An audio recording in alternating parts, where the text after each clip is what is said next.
Hi, this is the radical farmer here working on the organic demo plot at Mr. Mpenga Kabundi's place. So I've got some plants we're going to be planting here. So the first step in soil preparation is that you have to make sure that you water your soil, the section where you want to plant your garden.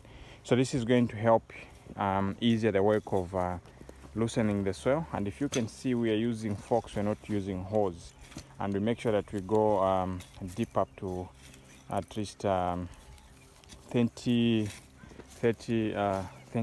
centimeters. Then just after loosening the soil, we are adding manure based on the nutritional content. But if you can see, this soil is a little bit grayish. No wonder the way you deal with every garden is different, so you have to understand the current state of the soil. So after loosening it, then we add manure. So here we've put compost as well as manure, and you have to make sure that you break these pans. And what happens if you had you had watered, they'll break, so it is easier when you're working. Then if you can see the dimensions we are using, it is actually, the width is 1 meter, then the length can be anything. It can be as long as possible. Then the space between the lines, it is actually 50 centimeters. So 50% of the soil goes this side, then 50% goes this side. And you have to make sure that you add excellence to your work. You're going to see what this garden is going to be after we are done working on it, because soil preparation is the most critical part. Then we'll also share how we are doing like the preparations and the planting tips and everything, and the mulching. We'll be updating you like each and every step. And then once you've put food in the soil, then you have to wait at least for 7 to 10 days so that this gets activated before you plant your vegetables. But you have to mulch before you plant. So stay tuned, and we'll keep on actually updating you on our progress for this garden. And this is what would encourage each and every family to have at least a garden where you can have your vegetables, where you can have your fruits. It will be great to have food within your reach instead of you always going to the stores to buy food. The healthiest food is the one which you just pluck straight from the garden to the table, and the one which stays on the shelf for a longer period of time. There are certain kind of foods we can eat, they can be on the shelf, but when you talk about vegetables, the best is for you to eat what is straight from the garden. Hi. So if you haven't watered your soil before soil preparation, you can see, then you have to be met with the hard pans. So these hard pans are supposed to be broken, and this is what we are doing. Then after that, we'll do the manure. And one thing you should know, if you can see, these guys, they are not stepping on the soil which they are after loosening it. So you may be loosening the soil at the same time you are hardening it, like stepping on it. So make sure that you do what they have done. They have tazamared. I don't know if you know what tazamering is. They have opened wide so that they don't step on the soil. So we are loosening. Then after that, we're going to be breaking the hard pans. Then we add manure. Then we do what we've done to these beds, and we'll keep on going. So make sure that you water the portion you want to do your garden very well. That helps. You can see this guy is not struggling so much because the soil was watered. So after putting the manure, then the next thing that we are doing is, as you can see, we are doing mulching. Then around here we're going to plant some herbs which are going to act as a hedge for pesticides. And at the same time, like this one has got very attractive flowers, this one has got a strong smell, and that one has got a strong smell. And at the far end also we put some which attract beneficial insects. And you see, the way we mulch, you actually mulch everywhere, even in the pathways, so that the soil is covered everywhere. And if you can see that, like, this kind of a herb it has got white flowers which normally attract beneficial insects. This one has got a purple flower, then this one has got blue flowers. So we plant these herbs, one for repelling insects, at the same time to attract beneficial insects. Hi, this is the Radical Farmer. We've just finished on the demo organic garden, and we've installed the irrigation.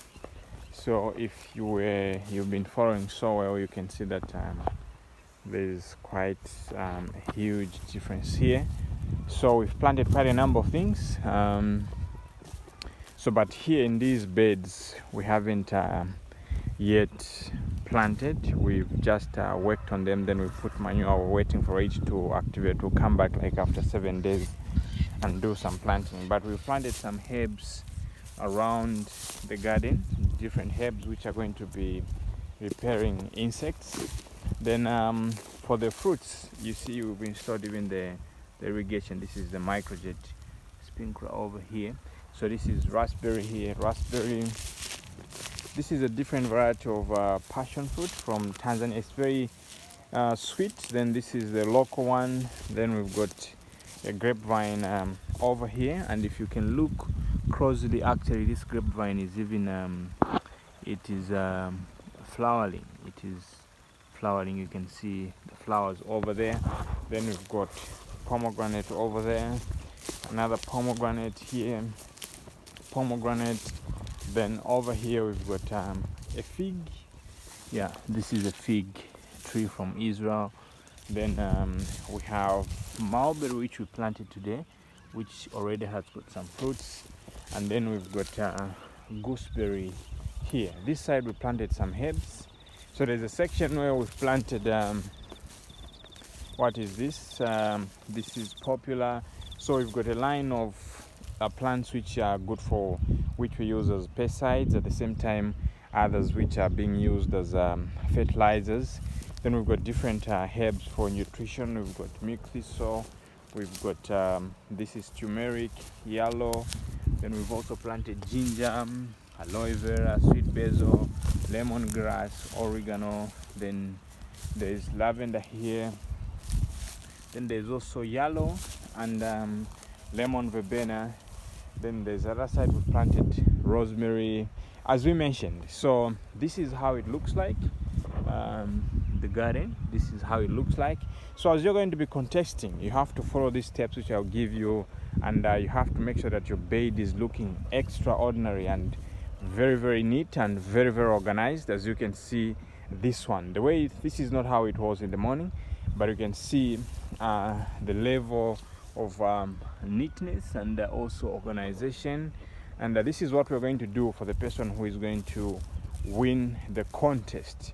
So it is something which even Dr. Kabundi is very happy about. We are ready to go now, and we'll be coming back to plant some other trees. Aloe vera is very good for pesticide. At the same time, it's also very good as fertilizer and as a fungicide. And you can also use it for your own medicinal properties. So for today, we are going to end here, and we are wishing you the best as you're going to be doing your preparations. So I'll send you hints on what you can actually do on working on your bed for the contest. So we'll give you some good time, probably like a week or two, so that you do your very best, so that there are no excuses whatsoever. All we want is work, and not only work but good work. You know, we have to add excellency to what we do. We have to add value. We have to put in our very best to whatsoever we do, so that when the results come out, the results speak actually for themselves. And if you can see this other side also, we've planted some there's one nut and one orange. It's very small, but it's going to contain everything that is needed. So there's a nut over here, then there's an orange over here, then there's a mango tree. This is American late saber.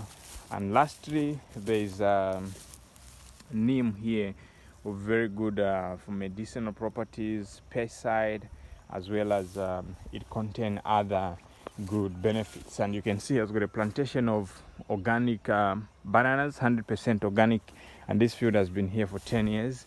Then there's some papayas over there. So if you ever thought that organic is impossible, I can assure you that we are going to be turning things around, and you're going to see the beauty of organic farming, the taste of organic farming, and also the loyalty, the reliability, and also the affordability of organic farming. Like, I enjoy what I do now, and I do it with all my heart to the level of my best. So have a great day, and if you've got any question, feel free to ask, and I'll be very, very grateful to help you out. So this was the Radical Farmer at Dr. Mpenga's farm, wishing you the best, and always making organic farming super easy. It's not a food forest. I went from all this field full of bananas. Yeah. Look all the bananas we have removed, and look what we have kept. Because I didn't want to continue with monoculture. We are going to have bananas like the one behind you. It's going to be different. Yeah. And we want to diversify what we are producing. And then the most important critical thing is that we are not farming just for money. This farm, I'm developing it for the family. And the major concept I am trying to push in the family is a farm. What's the definition of a farm? A farm is a value creation space. Look the space I gave you. Look the value you have created.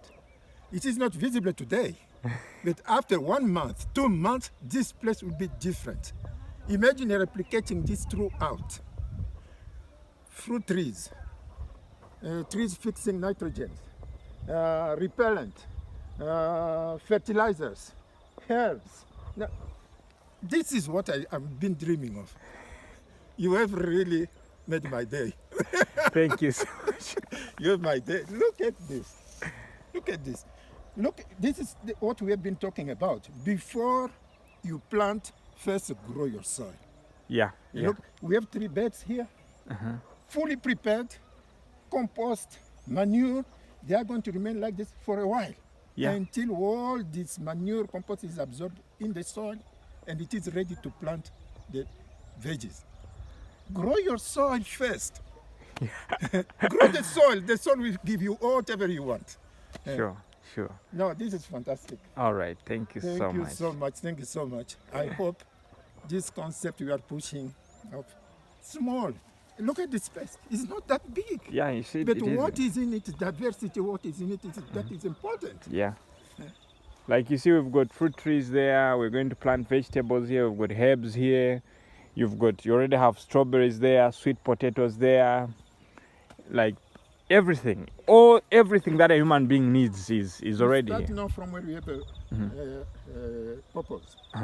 Look at purples. Yeah. You have fruit trees. You have herbs. You are going to have veggies. We have strawberries. We have sweet potatoes. Okay, thank you so much for your time, and I've really enjoyed working here, and I've learned a lot. I learned through observation, interaction, and I'm so humbled that you see your bananas have not been struck with the cord, and I'll come for you so that you can also share on how you manage your bananas, because I can assure you most farmers are suffering with the cord. We started in April. Before the cold arrives. We changed yes, a month before the cold, we start the treatment. So that the plant adapts. Oh, I see. Yeah, we applied compost, we applied cow dung, and then we put the grass. Mulch. Yeah. We mulch it. And which means that we started retaining more water since April. Yeah. Which means when we go into the cold seasons, the plant is prepared to absorb and then to react. Which means it is prepared not to resist. And that's Okay. now what we have done is just we have increased the water. We have gone from 2 days per week to 5 days. And then we are watering half of it in the morning, early in the morning, and half late afternoon. In the evening. Yes. Okay. No, this is like my bananas are not like this, and I can see the bunches, and you are doing an extraordinary job. Thank you so Yeah. much. Thank you. Thank you. All right. Thank you Yeah. so much. Thank you. Thank you.